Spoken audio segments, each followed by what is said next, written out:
to the club! Hello everyone! Today we continue discussing Pride and Prejudice by Jane Austen, and today is the last but one part where we discuss this book. Today we discuss chapters from 34 till 47. As usual, let's start with the summary, then overall impressions, and then vocabulary. Yes, will you start? Okay. Darcy tells Elizabeth that he loves her and wants to marry her. She says no because of the way he has treated her family and Wickham and also Jane and Bingley. Darcy gives her a letter. In the letter, Darcy says that he didn't know that Bingley was in love with Jane until the ball at Netherfield. He saw that Jane did not seem interested. He also explains that Wickham took money from his father's will and then asked for more, but Darcy refused to give him any. Wickham almost eloped with Darcy's sister, but Darcy managed to prevent it. Elizabeth does not believe everything in the letter at first, but she starts to see that she may have judged Darcy too quickly. The next day, Elizabeth and Maria leave Rosings and go to stay with Mr. Gardiner. Elizabeth can't wait to tell Jane about Darcy's proposal. On the way home, they meet Lydia and Kitty, who tell them that Wickham is not going to marry a woman called Miss King. Elizabeth tells Jane everything that happened with Darcy and Wickham. They decide not to tell anyone else about it. Lydia wants to go to Brighton, where the soldiers are staying. Mrs. Forrester, Lydia's friend, invites Lydia to stay with her family. Elizabeth tries to tell Mr. Bennet that Lydia is too young to go alone, but he doesn't listen. Elizabeth is looking forward to her trip with the Gardiners. Yes, so they go to Derbyshire, where Mrs. Gardiner grew up and where Darcy's estate, Pemberley, is. They decide to visit Pemberley when they find out that the family won't be there. Elizabeth and the Gardiners visit Mr. Darcy's big, nice house and grounds. They think it is really beautiful. They learn that Mr. Darcy is a good landlord and house owner. They also find out that he will be home the next day. While they are exploring, Mr. Darcy shows up and is very nice to them. He asks Elizabeth to meet his sister and seems interested in her. Elizabeth is confused about how she feels about him. The next day, Mr. Darcy and his friends visit Elizabeth and the Gardiners. They notice that his sister is shy and that there doesn't seem to be any romance between her and Mr. Bingley. Elizabeth is unsure about her feelings for Mr. Darcy. They all go to Mr. Darcy's house and have a nice time. Miss Bingley tries to make Elizabeth look bad, but Mr. Darcy defends her. Elizabeth gets a letter from Jane, in which she tells her that Lydia has run away with Wickham from Brighton and that they probably have not gotten married. They were spotted headed toward London, so Mr. Bennet is going there to search for them, and Jane asks that Mr. Gardiner join Mr. Bennet in London to assist in the search. Elizabeth rushes to get her uncle, but is met there by Darcy. He sends for her uncle and stays with her to try to calm her down. Overcome by what she has learned, Elizabeth begins to cry and tells Darcy what has happened. Mr. Darcy tries to comfort her, but leaves when he thinks he is in the way. Elizabeth realizes that she loves him, but fears that the family scandal will ruin her chances of his wanting her for a wife. The Gardiners soon arrive, and they and Elizabeth leave immediately for Longbourn. The Gardiners think Lydia and Wickham might have gotten married, but Elizabeth knows Wickham only cares about money and doesn't think he would marry someone like Lydia who doesn't have any. When they get to Longbourn, Jane is in charge of the house and Mr. Bennet has gone to London. The family is getting more and more worried, especially because Mr. Bennet hasn't sent any updates about finding Lydia and Wickham in London. So, quite a lot of events happened in this part, starting with the main event of the book, I would say, where Mr. Darcy comes to Elizabeth to tell her about his feelings, and I would like to read these two short lines where he confesses. He sat down for a few moments and then, getting up, walked about the room. Elizabeth was surprised but said not a word. After a silence of several minutes, he came towards her in an agitated manner and thus began. In vain I have struggled. It will not do. My feelings will not be repressed. You must allow me to tell you how ardently I admire and love you. And I melted when I read the lines, though after that it is described what he was saying, but it wasn't written directly what he said exactly. And I really wanted to read his words. And then it is only the description of what he says, not the exact words, not the exact words. And I wanted to read the exact words, what he was saying. Yes. Yeah, I would also love to do it, but I think that we can get the situation just from the exact words that he pronounced and that are written in the book, and also from the letter, because he explained everything there. So as for me, I really loved this part of these chapters because it's the main part of the story, at least for me, because I love these characters, and it is really exciting to read about them and about their story. And also I really loved this chapter, and I read it even before we filmed our previous parts, just because I couldn't stop, and I knew that the next chapter is going to be about Darcy and his confession. And that's why, yes, I read this part last time, and I reread it one more time because I love it, although the situation is really strange and I do not completely understand Darcy, because for me it's kind of strange, because in this chapter he says very, well, I can't say bad words, but not very pleasant words.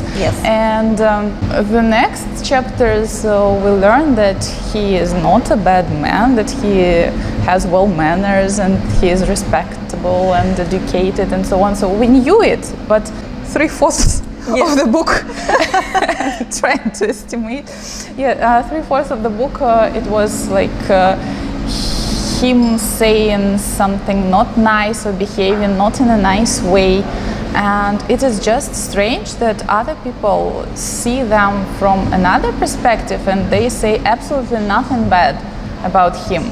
And also for me this change in his behavior is really weird, because what happened? Why did you behave like that in the first part and now you are like an ideal man with only good traits? Yes. So it is just strange, and for me it is very difficult to understand what happened. But I do not mean anything bad about the book, because I like it, I accept it, so I like the story as it is written, but I just do not understand how it happened. I agree with you, and I have thought about it too, because the turning point in this chapter looks a little bit weird. I agree. But maybe if you remember, when Darcy and Elizabeth, while Jane was ill, they discussed also Darcy's character a little bit, and he mentioned that he feels quite uncomfortable with the people he doesn't know well. That's why maybe this is the only explanation about why he behaved in such a manner with Elizabeth and with many other people, maybe because he can't be too nice or too open with the people he doesn't know well. This is the only explanation, though it's not enough, of course, I think. And I would be as surprised as Elizabeth if Darcy would come up after such a period when they had a lot of misunderstandings and a lot of almost open conflicts, and he declares that he loves her. I would be also kind of shocked. Okay, for example, there is a person in your life whom you dislike because in the first place it is because of how he behaves, what he says about you and all of that stuff. And suddenly he comes up to you and says he loves you and wants to marry you. And would you, I don't know, try to change your feelings towards him? What would you do? I wouldn't try, so I wouldn't care about it. I admire Elizabeth in this situation because I think that all she said was quite relevant and it suited the situation quite well. So I do not think that it was something rude to say or it was an insult. So maybe for Darcy it was an insult, but why do you do it like that? Come on, I agree. Just keep your thoughts in your head. Yes. And it is really strange for me because as he is a really nice and educated man, so why did he choose to say these words? Okay, I understand him. Like, why does he think like that?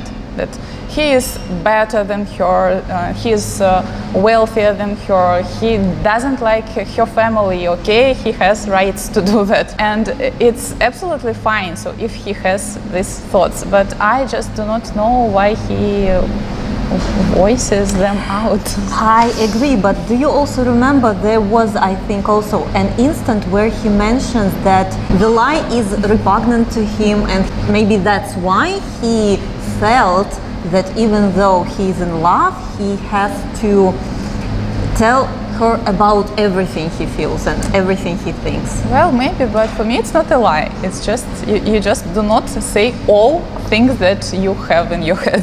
It's not a lie. I agree with you. I agree with you, but maybe he thinks that when you don't say something, it's also kind of a lie. I also want to add that probably we know a lot about some not very pleasant situations with Mr. Darcy, just because Elizabeth is still the main character of this book, even though it's not from her point of view, but still she is the main character here, and that's why so we kind of learn the story with her opinions.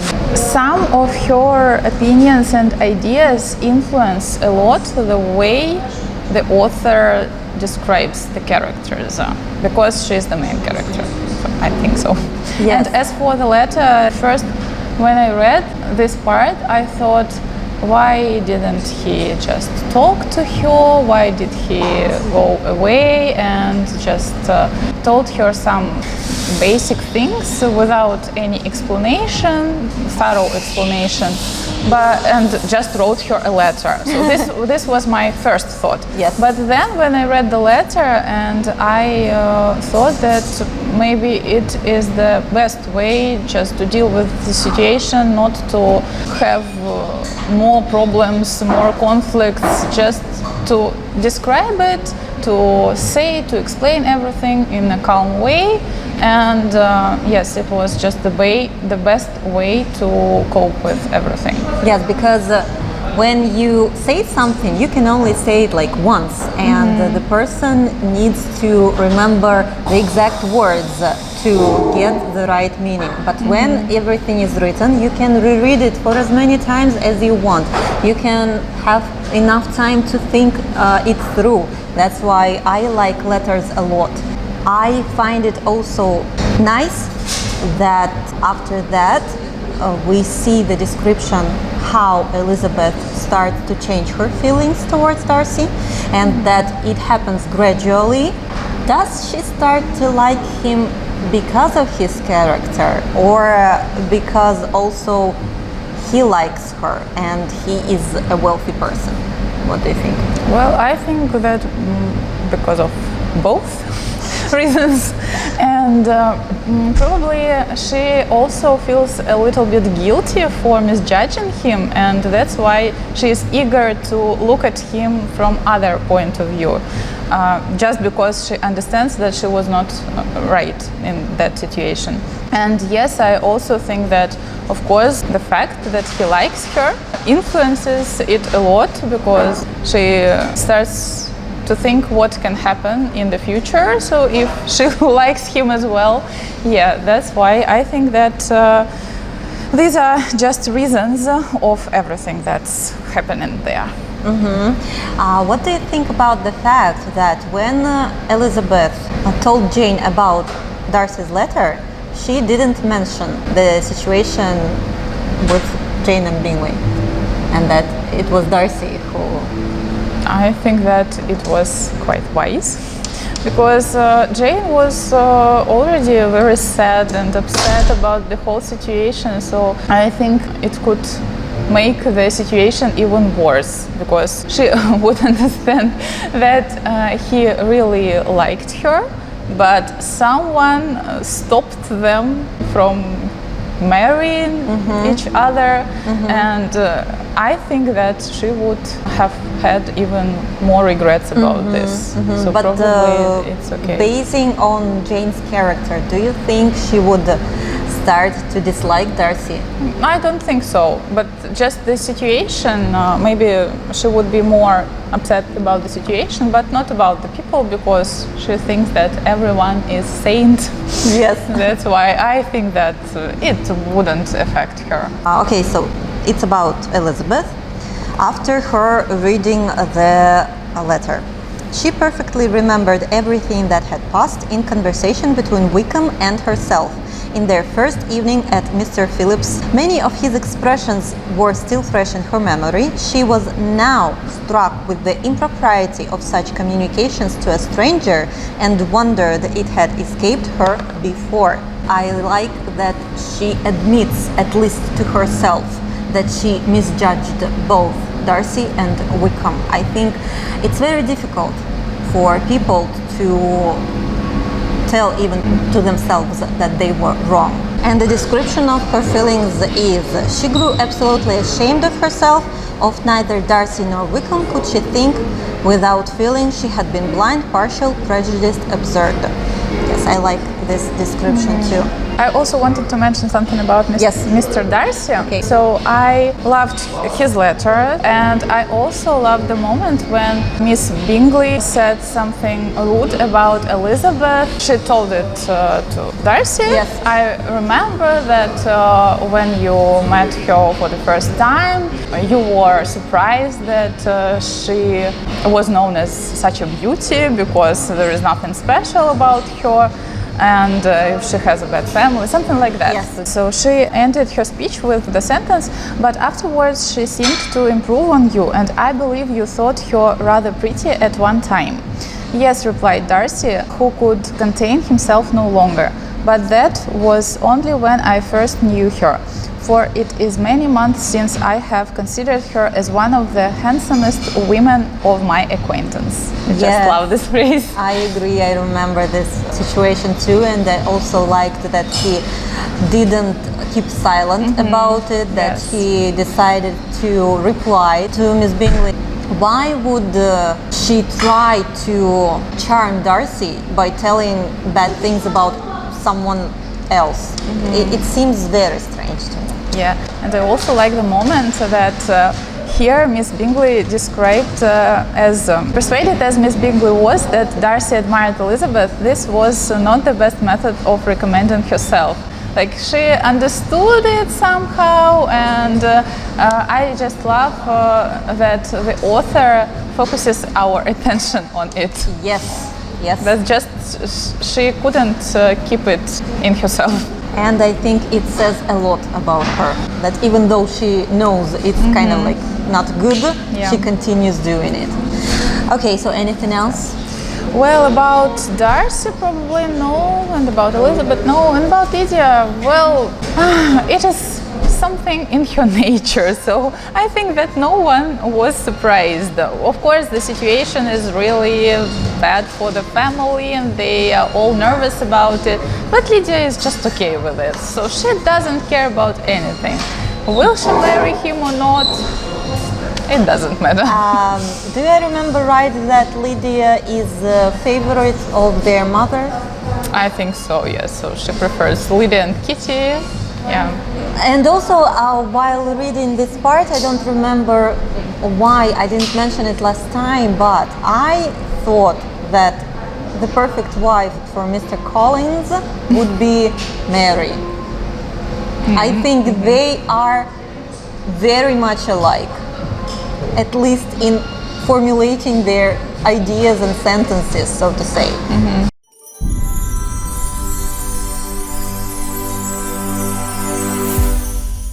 Let's then continue with the vocabulary. I can start. So the first phrase is rally one's spirits, and it means to cheer up. They were excessively sorry to go, but so they always are.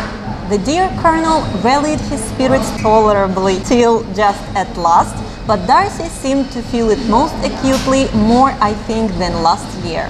Okay, my first word is elope. It means to leave home secretly with someone in order to get married. My younger sister has left all her friends, has eloped, has thrown herself into the power of Mr. Wickham. They are gone off together from Brighton.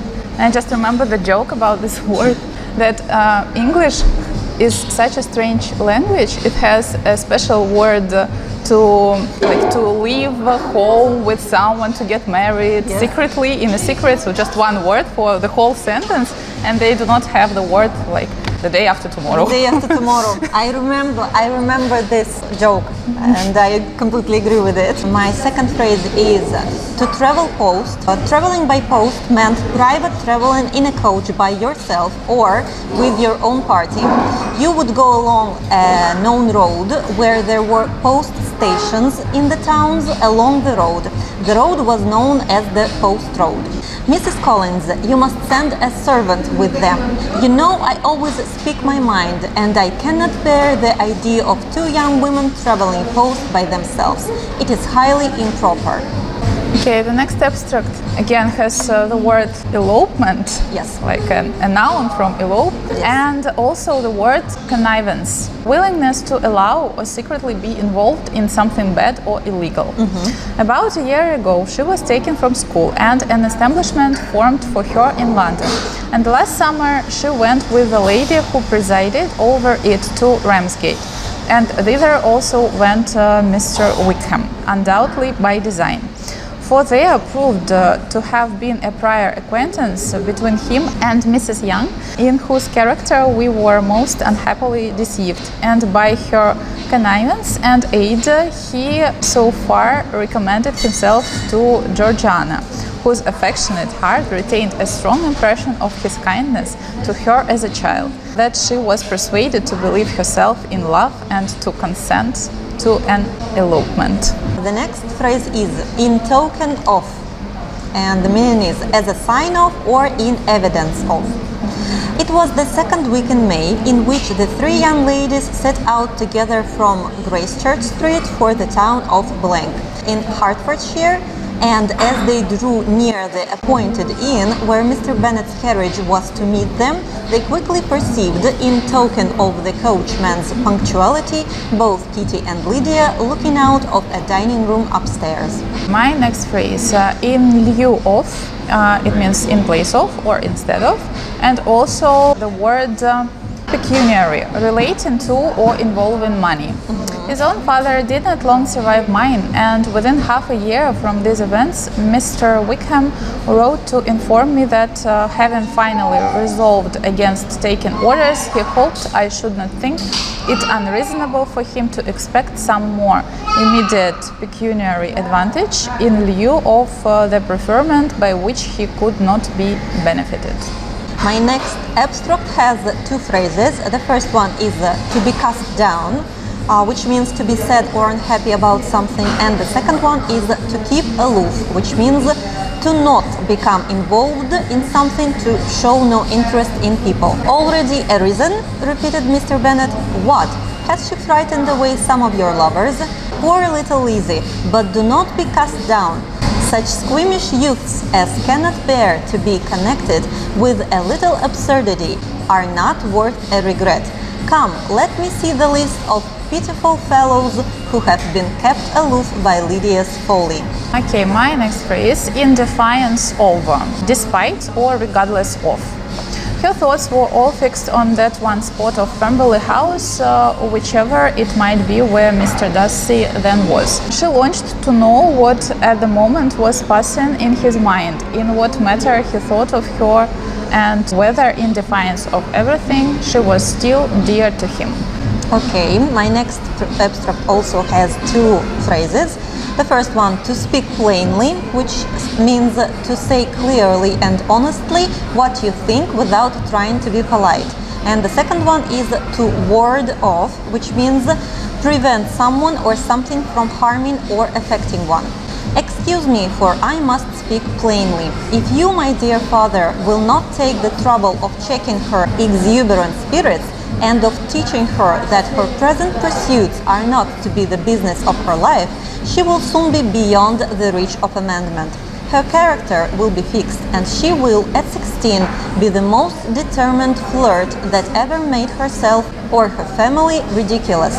A flirt, too, in the worst and meanest degree of flirtation, without any attraction beyond youth and a tolerable person, and, from the ignorance and emptiness of her mind, wholly unable to ward off any portion of that universal contempt which her rage for admiration will excite.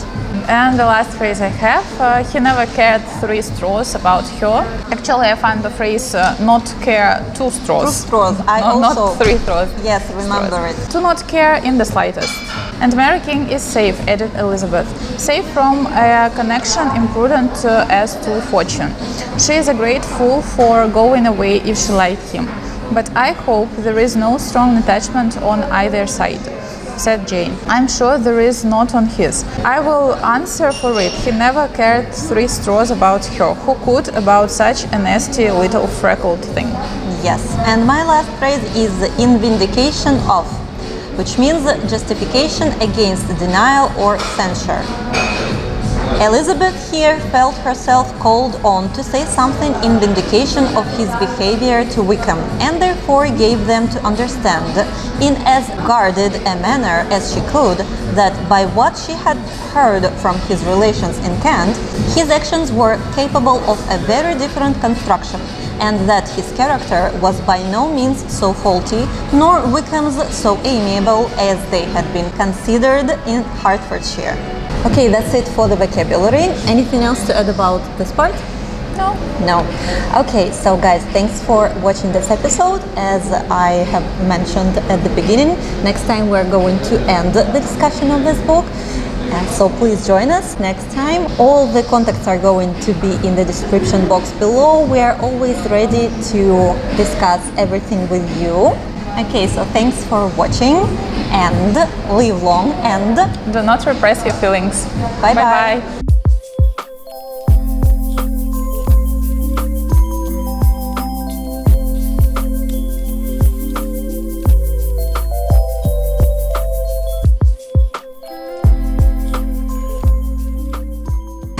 What are your feelings about this part? Извините. Извините. Еще раз почитать. Давай. Ну, тогда сам уж начну. Да. Что мне учиться? Have judged that Elizabeth can't wait to tell Jane. Я просто читаю и не могу понять, кто такая Мария. Кто? Сестра Шарлотты. Да, точно. Я просто задумалась на секунду, а кто это вообще? Так, все, еще раз прочитаю. What do you think? I didn't understand the last part of your speech, Okay, so what do you mean? I mean that What's not written, but written? he is like, the lies are repugnant to him. Lies это is?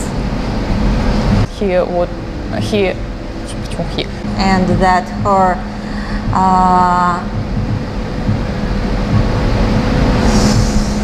сейчас.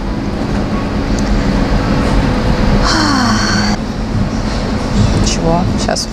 Я просто не понимаю.